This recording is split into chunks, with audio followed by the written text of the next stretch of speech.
feared in their own time. They were ancient warriors who invented the boot camp, the frontal assault, state-sponsored education, and a lifestyle and aesthetic that, to this day, bears their name. They are the Spartans, and this is their story.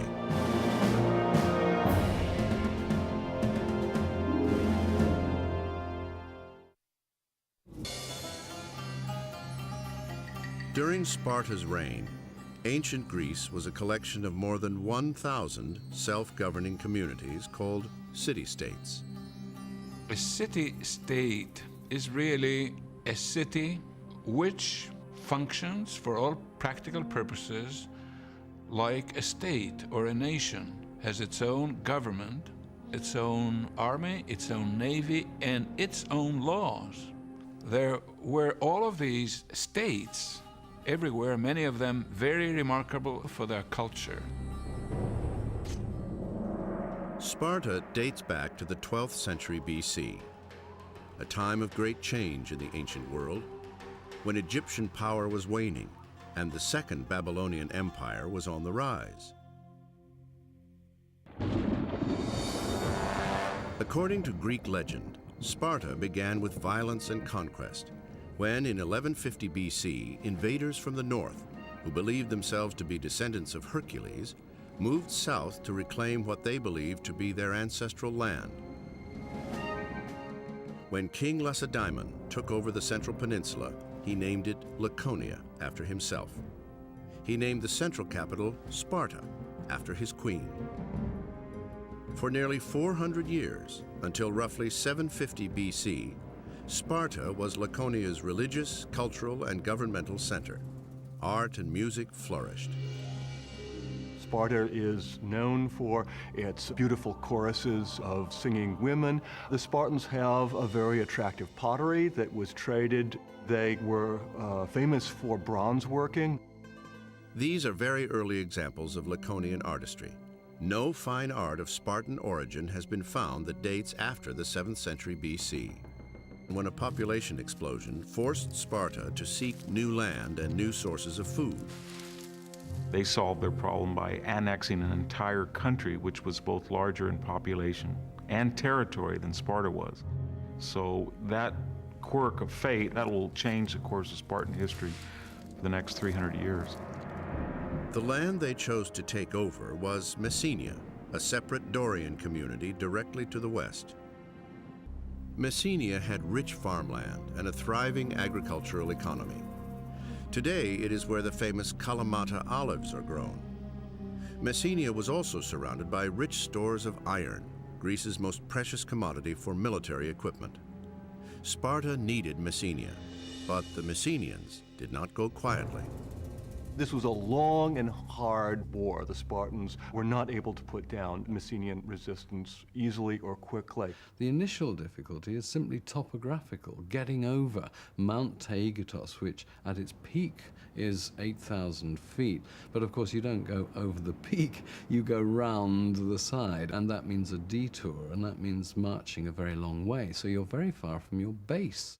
The people of Messenia were on their way to creating their own city-state culture. They resisted, they tried to remain independent, but the Spartans defeated them. It would take nearly 100 years for Sparta to fully overtake the Messenians. But by the 7th century BC, Sparta ultimately controlled 8,000 square kilometers and became the largest city-state in the Greek Empire. The Messenians were forced to work the land as agricultural serfs called helots. Helotage is a kind of tenant farming. A helot has a farm to which he must dedicate a certain part of every year's produce to a Spartan master. A particular Spartan master is in charge of each helot's farm, and yet the master doesn't actually own that helot as an out-and-out slave. He can't buy him and sell him. No other city-state tried to enslave an entire Greek people. There's probably 250,000 residents of Messenia, and Spartan society is coalesced around 10,000 Spartan warriors. So they're vastly outnumbered. The situation called for the Spartans to remake their society from top to bottom. they developed new rules that would control every aspect of its citizens' lives. They are the only Greek population that devotes itself entirely to the arts of war. According to the Greek historian Plutarch, the architect of this new warrior city-state was a Spartan lawmaker named Lycurgus. With these new discipline guidelines, Sparta eventually transformed itself into a great militaristic society. The armies or the defenders in those days were really just militias. They were just farmers taking down spears from above the fireplace and getting out there and fighting. Lycurgus, the original founding Spartan, so to speak, I think he just kind of said, hey, let's turn pro here. And then the whole society sort of unspooled from that decision, for good or ill. Their society was based on a pyramid of power. At the top were the roughly 10,000 men of the Spartan elite. They were called, in Greek, the homoioi, meaning the equals. In theory, each would have the same wealth and the same say in the government. The goal was to make a society of equals, an army that could fight and where there would be no dissension, a polity that had unity. Everything aims at homogeneity, similarity, if you will, and that is one of the keys to the Spartan system. We're going to have stability, we're going to have order, we're going to have obedience. Below the homoioi were the roughly 50 to 60,000 free people who lived throughout Laconia, mostly on the outskirts of the capital city of Sparta. They were called the perioikoi, the dwellers around. They allowed them to be independent, except that they couldn't make any political decisions. And they also compelled them to follow the Spartans whithersoever they may lead. The perioikoi were essentially a non-voting middle class that kept the homoioi prepared for war. The great bulk of the trade and the manufacturing, the craftsmanship that was necessary to maintain Spartan society, somebody had to make them weapons after all, was done by these perioikoi. They were the engine that made it all work, because they freed the Spartan peers so that they had full leisure time to train athletically and every other way for war. At the bottom, and outnumbering everyone else, were the helots. The wives and daughters of the Spartan elite ran their households. This system left the equals responsible only to the polis, their Greek city-state. They were willing to go to what turned out to be extreme measures to shape a state the like of which no one had ever seen before, and I suppose nobody has really seen since. In the decades to come, Sparta would devise a new system of government that would control every citizen, from cradle to grave. In the 7th century BC, Sparta was unique among all the several hundred city-states that surrounded the Aegean.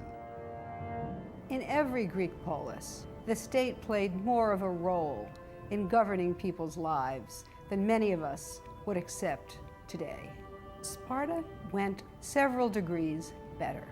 In no other city-state was the government as intrusive. This was a cradle-to-grave deal. In fact, it was in the cradle that the first measure of the future Spartan equal was taken. At birth, government overseers examined each newborn infant of the elite to determine if he or she should be allowed to live. Less than superior infants were exposed, the Spartan euphemism for leaving an imperfect child to die in a mountain chasm. This seems extraordinarily brutal, but the aim is to produce warriors. And so that's what they're looking for in these newborn children. They needed good men, so I think that they would be unapologetic about the fact that they were breeding the best and strongest that they could. Girl babies, too, had to be approved by the Board of Overseers, who decided whether they should live or be chucked off the edge of a mountain. The surviving girls were raised to be mothers. The boys were raised to become Spartan equals, warriors who controlled the government.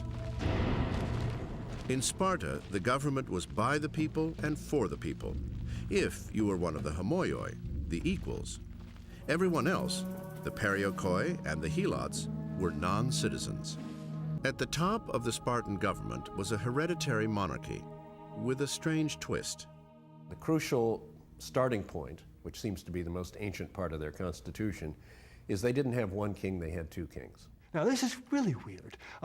Most Greek cities had a memory of a time when they had a king.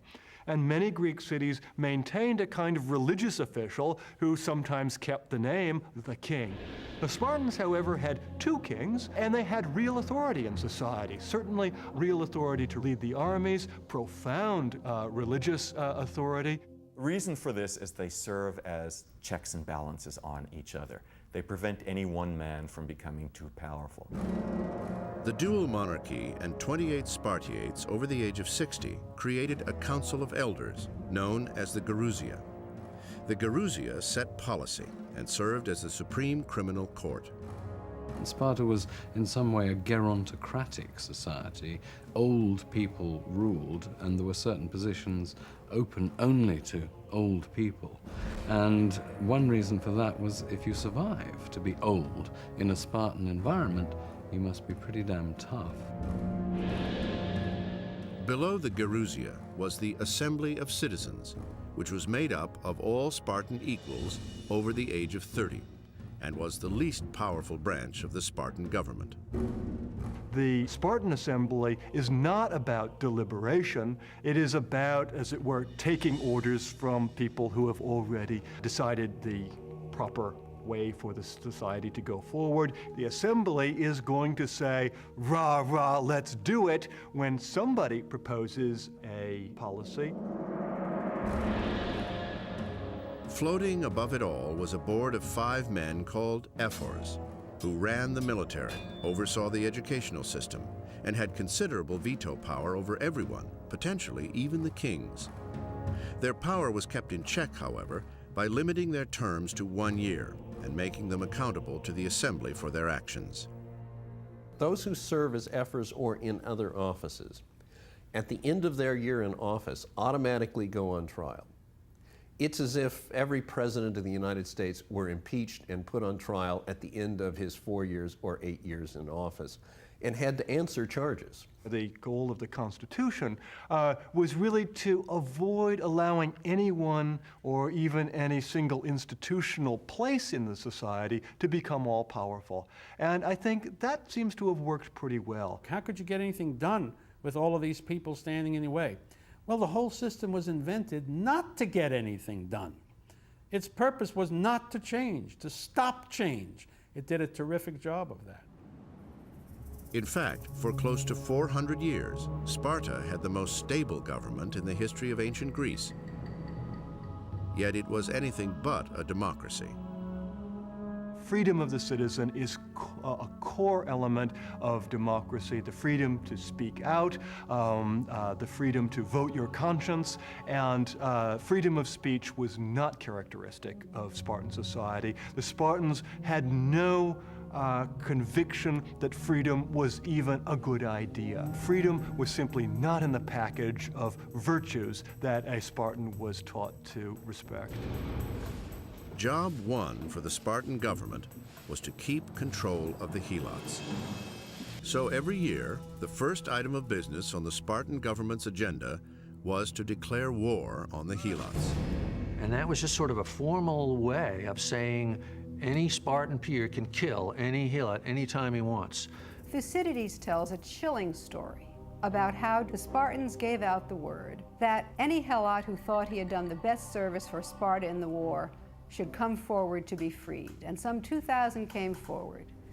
And the Spartans put garlands around their heads to indicate their freedom. They marched them up to the temple, and they were never seen again. In addition to maintaining a continuous formal war on the helots, the government's main priority was legislating every aspect of life in Laconia. They would do the same things every day. They would roughly marry in the same age period. They would dress alike. They would talk alike. They would act alike. To ensure equality, the government created a system in which, in principle, no Spartan could be wealthier than any other Spartan. They forced the size of the farm that supported each warrior family to be perpetually the same size. And that is only possible if you destroy a market system. And that meant could be no money, there could be no open markets, there could be no exporting and importing. To further eliminate the need for any kind of Spartan shopping spree, all households, by fiat, were designed exactly the same. Everything was functional, plain, and identical. Spartan culture was austere. That's why we use the word Spartan to mean austere or tough today. In Sparta, it's really considered unacceptable for wealthy people to show off in the way that they dress. There is a austerity and equality, if you will, a lot of people wearing good Republican cloth coats in Sparta. Or if you think about the movement to have uniforms in our schools today, it's a similar sort of idea that clothes should not show inequality. To keep this system in place, Sparta's stand on foreign policy was equally laconic. Don't mix with strangers.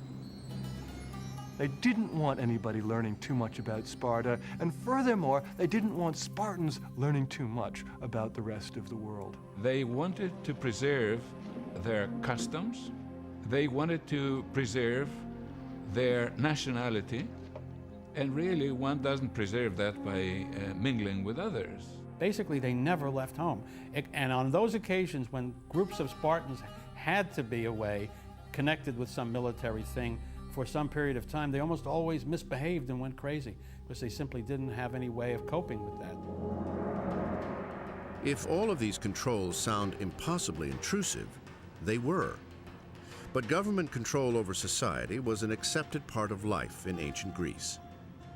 When the Greeks spoke about politics, they didn't only refer to a narrow constitution, a political arrangement. They thought that a regime was about the social arrangement, the cultural arrangement, the entire way of life. And we see this built into the Spartan system. The primary means of indoctrinating Spartans into this new society would be an educational system that prepared 7-year-olds to become killing machines. The success of Sparta depended on a tightly controlled society. Over a 100-year period during the 7th century BC, Sparta invented and perfected the world's first system of social engineering. Control by the state began at birth. Inferior children were killed. Superior children were indoctrinated, trained, and molded into the kind of fighting force that could control the helots, the enslaved people of Messenia. Once you have a small population that must enslave a large population, then each Spartan, in the Spartan view, must be qualitatively superior to every 10 or 12 Messenians. The only way they felt they could achieve that level of military excellence was to bring all of the youths in a group, give them standardized training, and do it from a very early age. When they were 7 years old, Spartan boys were taken away from home to be cared for and trained by the state. They lived in a kind of military academy called the Agoge. At age 7, the young Spartan boy enters the world of males that really will be his life for the rest of his time, for as long as he survives. Initially, he is brought into what I have sometimes called the Cub Scout troop from hell. The Agoge is 15 years long pep rally. The Spartans are being prepared to go into battle. And here an alleged saying of Patton comes to mind. Patton is supposed to have said to his men, "I don't want you to kill for me, I want you to die for me." And that's the thing about the Spartans, they are ready to die. For a Spartan boy's first 5 years in the Agoge, from age 7 to age 12, a government trainer-in-chief called a paidonomos instructed him in basic literacy and physical education. Discipline and punishment, however, were often meted out by slightly older boys. The way to think about it is as if the toughest kids from your junior high school were put in charge of you when you just entered first grade. It is, I think, a system that, in a sense, uses the potential cruelty of children towards one another in order to try to teach this Spartan kid, from the very earliest age, that he has to absolutely obey every order that he is given from anyone who is a superior. It is a terrifying sort of vision. The main lesson in the agoge from day one was to toughen the boys for the hard life that lay ahead of them.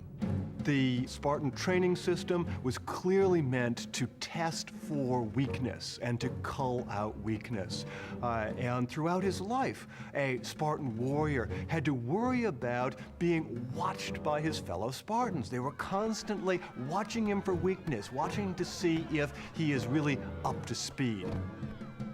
Again and again, the rule in the agoge is, can you take it? How tough are you? Are you tough enough to be a Spartan male?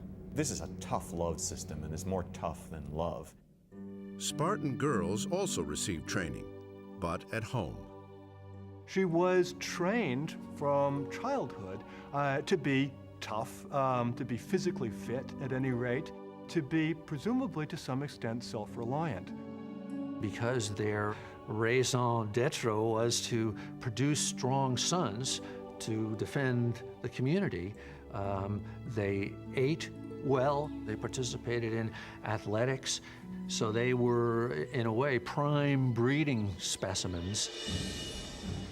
At age 12, Spartan boys entered the second level of agoge training, and conditions got much worse. Each boy was issued a single cloth cloak. This was the only garment they were allowed to wear year-round. They were also required to go barefoot, all in the name of toughening them physically and mentally.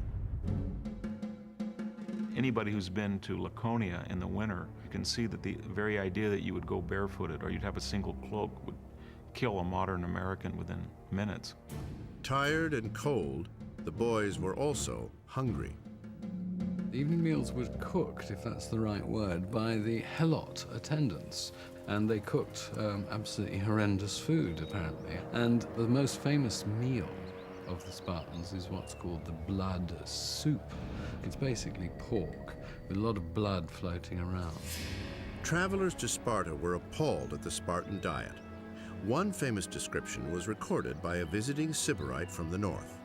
He came to Sparta and he said, after sampling this soup, he now understood why the Spartans were so willing to die. The soup was not only bad, there wasn't enough of it. You get enough food to survive, but you don't get enough food to be happy. And so you're taught right away that if you want to get enough food to be happy, to feel full, you're going to have to steal it. That was done in part to keep them sharp, but also in part to teach them survival skills, because it was all part of the business of making a Spartan who would be the kind of guy who could manage to forage around the country and keep himself alive if he had to. A Spartan child who is caught stealing will be punished, and yet a Spartan child who does not steal will be regarded as a complete wimp. If you are very good at cheating and you don't get caught, then you, in fact, will flourish. The length one boy went to so as not to get caught was recorded by Plutarch. According to his account, a very hungry young boy stole a fox cub to eat.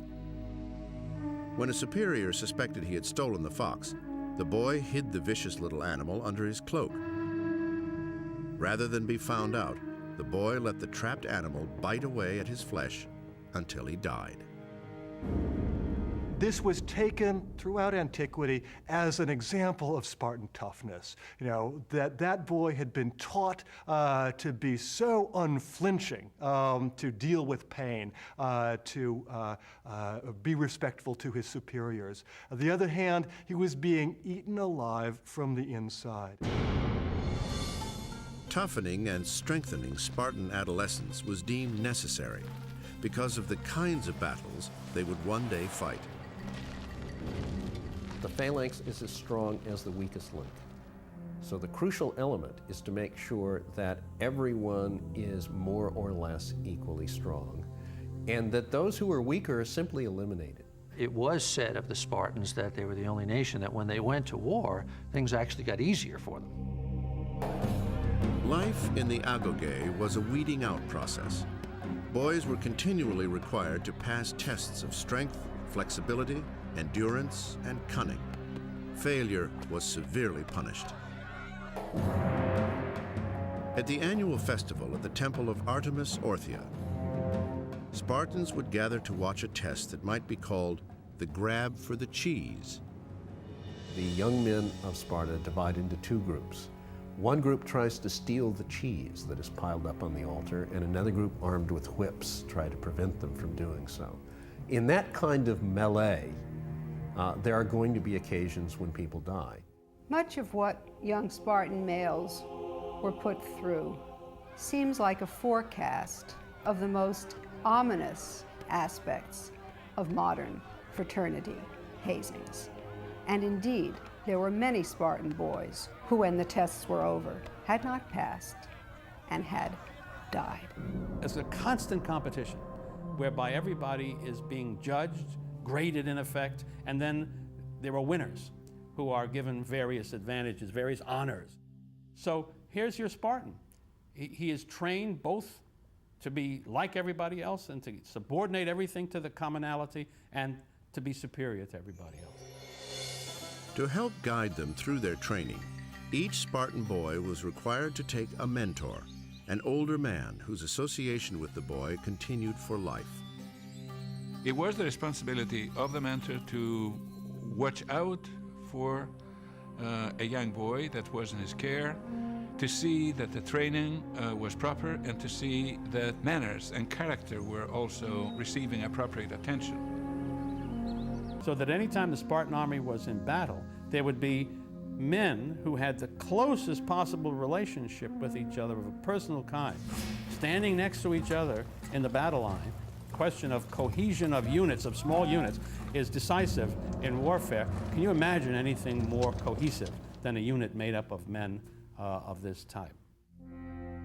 As a Spartan male grew older, he would be systematically introduced to two new and distinct, yet entirely practical experiences: marriage and cold-blooded murder.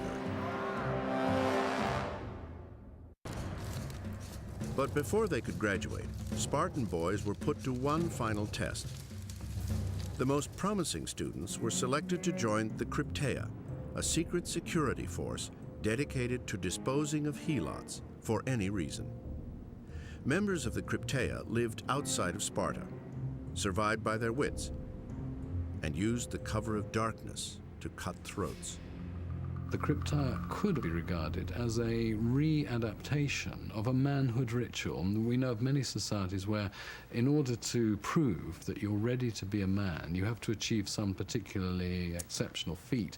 But the Spartan version involves killing the enemy within. The Crypteia then was a way for the Spartans to take their best and the brightest and use them to make life absolute hell for the people on whom the whole Spartan society was based.